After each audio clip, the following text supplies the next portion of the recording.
Hey everybody, this is Brian and we are Pressed for Truth, and today we're going to follow some more money, which is really the root of all the problems that we see, and we're going to talk about some pretty cool stuff today because there's been some very interesting developments. It almost seems like a lot of government officials are starting to get a little bit more worried about what's happening here with everyone being spied on, which of course includes them. And we talked about that 19 trillion. Of course, you guys know my videos about 37 trillion in pension assets out there. These guys all hold these smart grid stocks, big tech stocks and everything. Why wouldn't they? 6 trillion in turns into 13 trillion, double in a little bit your investment. Of course, that's a great idea. These are some of the guys involved in this industry. You got your Itron and all these other names that you guys know well, Cisco, all these networks and chip makers and everything else.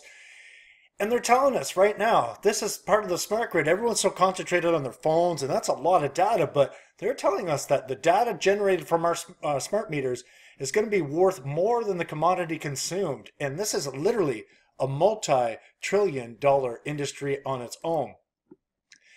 This is part of why, even though they knew and know now still, and we see still, that the failure modes include catastrophic and they expected them, they still put these meters on. So they're going to learn all our secrets, right? They're going to figure all this out from whatever way they can. It doesn't have to be our phone. It's from our appliances, like through our dishwasher, because they want to know. They need to see and know everything that it is that we're doing. And they're using these corporate setups between, like we have in Canada, BC Hydro, TELUS, Itron. And magically, there's a TELUS data center that they're paying for and the province will use to extract data. Now, I want you to check out this video. This is very, very interesting. We are Onzo. We help energy utilities globally to build better relationships with their customers, serve them more efficiently, and sell to them in a more effective way. How do we do this? We take energy consumption data from smart meters and sensors. We analyze it using our patented algorithms and build a highly personalized profile for each and every utility customer. We then tag this profile with the key behavioral, attitudinal, and lifestyle characteristics that we identify. We even tag the appliances that we see being used in the home. We then use this characterized profile to give the utility three things. 1. Customer engagement apps that educate the end customer, build levels of trust, and ultimately reduce customer churn. 2. A detailed description of each end customer that helps the utility to provide more appropriate services and highly targeted sales campaigns. 3. The ability to monetize their customer data by providing a direct link to appropriate third-party organizations based on the customer's identified character.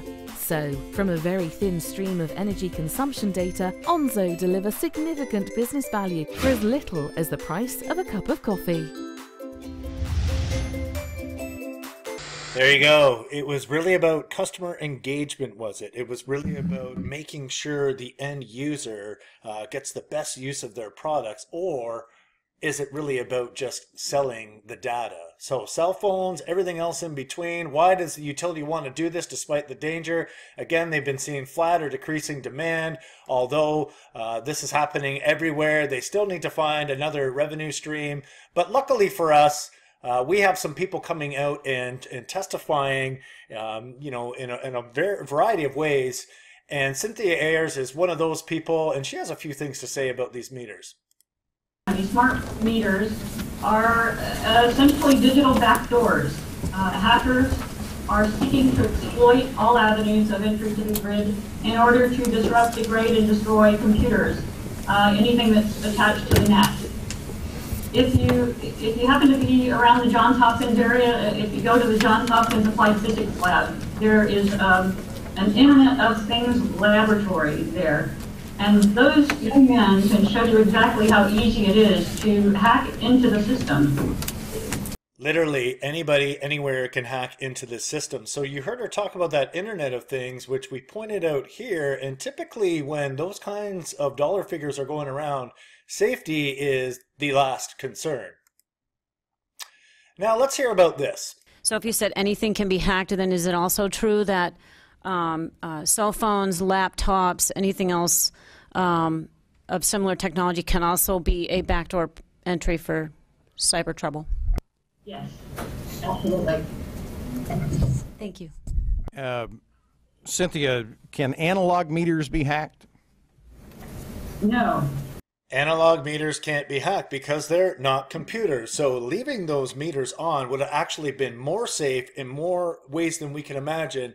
And it wouldn't have had utilities spying on us and selling their data, or hackers spying on us and selling our data, or using their data for whatever other purpose. Let's see what else goes on in this little meeting. I do not mean to embarrass Kathy or Consumers Energy, but I thought it was extremely ironic that on Saturday my smart meter failed and it got down to 54 degrees in the house, and a tech came out and replaced it with an analog meter. So one of the representatives had his smart meter fail, and also Cynthia testifies earlier that a fire chief had his meter fail. Now, in my experience going around talking to people in the firefighting profession, they literally all agree with a lot of the stuff that I talked about and we showed in this video. Now, of course, we're looking at this hacking side. They can hack into major public utilities. We've known this since 2012, probably obviously a lot sooner. And some of the issues I talk about in the video we made before, which I'm advising you to check out, is the problems with the remote disconnect. Hackers being able to get in there and turn off and on. So they generate separation here between these 2 points in A and B. And that's what that looks like. Generates arcing, can literally blow up any meter on a group of houses or A houses simultaneously, straining resources and being one of the craziest type of attacks that anyone can do. Now, the remote disconnect, we already know that that's failing. This is just one of dozens of examples I point out, as well as in court testimony. This is the IEEE, I believe, against Encore, and they were also using the Itron meters that are being used in Michigan and Texas. And this is the DTE themselves saying meters are failing due to over voltages and problems of that nature. Another issue is the lack of surge arresters. Cynthia talks about that. I'm just going to show you a quick example here we talk about in the video. So they're there on the older style meters and then they disappear. Now this of course is not just a one-off. We can see this happens all the time now with these meters. Why they took these off, we have no idea, but such a huge critical safety feature and error that's causing a problem for our meters. Now on top of all this, they want to convince us. We've heard a lot of utilities saying lines like, well, we don't want to have the people with the smart meters subsidizing the people with the analog meters, but actually some smart people have come around and debunked that whole lie. That had put the calculator to the question of cost shifting and calculated out that if in fact that cost shift exists, that it would amount to 74 cents per year for those who have smart meters, quote unquote, subsidizing the expense of those who don't. However, if you take consumers, for example, just consumers, $750 million rollout. $750 million rollout. Remember this over here? This is what's going on. You are literally funding this giant, massive market for a lot of these guys to make money off of, including all the pension funds who are for these representatives, not necessarily this gentleman here who seems like a good guy, but all these guys voting this stuff in are looking for returns for themselves at a later date. To do smart meters divided by their $1.8 million, 1.8 million customers, that comes out to a total of $466 per person over a 5-year phase-in period, about $84 a year, which means the people who don't have smart meters are paying $84 to subsidize the people who do. I think that number's a little low because you start factoring in all the cybersecurity or lack thereof, the data centers, the fact that these meters last maybe 5 to 7 years, and there's congressional testimony from energy companies stating that. These devices are now computers, and so they have to be maintained. They don't have the life of an existing meter, which is 20 to 30 years. These devices have a life of between 5 to 7 years. The fact that, of course, any type of technology always needs upgrades to be faster, better. The fact of the fires, so resource costs, the disposal of the older units, you name it, literally. The costs start to skyrocket with these types of things, and when costs skyrocket, somebody's paying. Now, they also talk about the fact that these meters actually aren't even mandatory, and this is the same literally everywhere. In British Columbia, we had the same issue. What they actually did was give these people a choice to accept an opt-out meter, which is a digital meter, or pay extra to use the other meter, the old analog meters. And what they decided to do in British Columbia, they knew in the Clean Energy Act, there is no mandate for wireless meters, just like literally across all of the United States, except for maybe Illinois. And what they did was they tried to get everyone to agree, and they took British Columbia out of their service address. And they did this on purpose. Why? They put it at the top and they took it out here because they were asking people to sign here to agree that they were now in federal jurisdiction.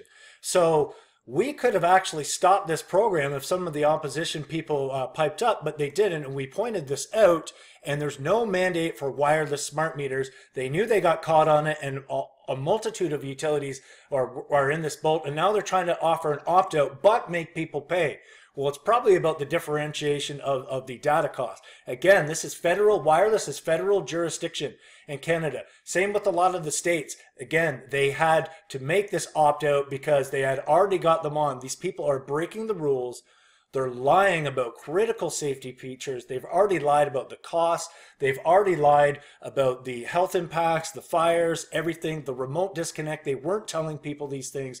This whole thing is a huge lie. Folks, if you want some more information about this, solutions that are coming, Josh has put together a wonderful film over here. And of course, at Take Back Your Power. And of course, you know, check out our site. And if you can, like and share this video, YouTube, Facebook, all the good places, and consider a donation so we can get this information out to you to keep you safe and update you on these interesting developments that are happening.